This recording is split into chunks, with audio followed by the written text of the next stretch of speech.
This is the fifth video in the section, Regression Accuracy and Model Persistence. In the previous video we learned how to build a linear regressor. In this video we're going to take a look at computing regression accuracy and we'll see how to achieve model persistence. Now that we know how to build a regressor, it's important to understand how to evaluate the quality of a regressor as well. In this content, an error is defined as the difference between the actual value and the value that is predicted by the regressor. Let's quickly understand what metrics can be used to measure the quality of a regressor. A regressor can be evaluated using many different metrics. Mean absolute error. This is the average of absolute errors of all the data points in the given dataset. Mean squared error.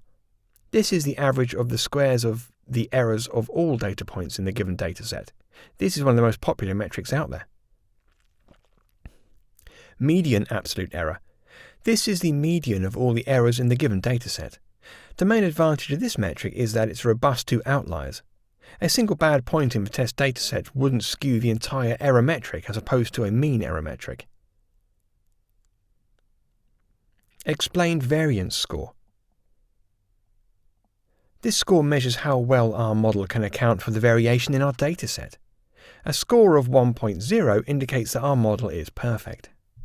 R-squared score.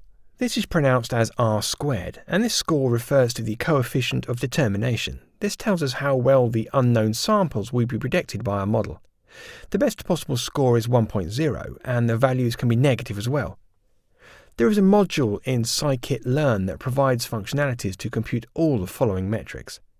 This is the code where we're printing the mean absolute error, mean squared error, median absolute error, explained variance score, and R-squared score. Let's run the code. There is an error. Okay, we have to go back to the editor. We need the y-test defined as the linear regressor. We'll just uncomment that.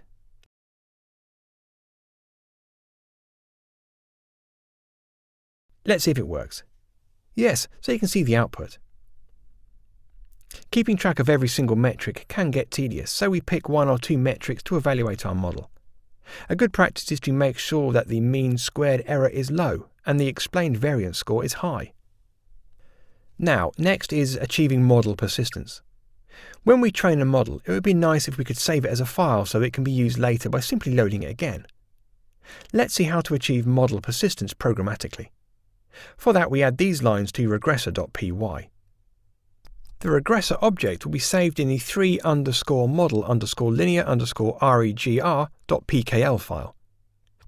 We'll then load it and use it. This is the code to load it. Here we just loaded the regressor from the file into the model_lin_regr variable. You can compare the preceding result with the earlier result to confirm that it's the same.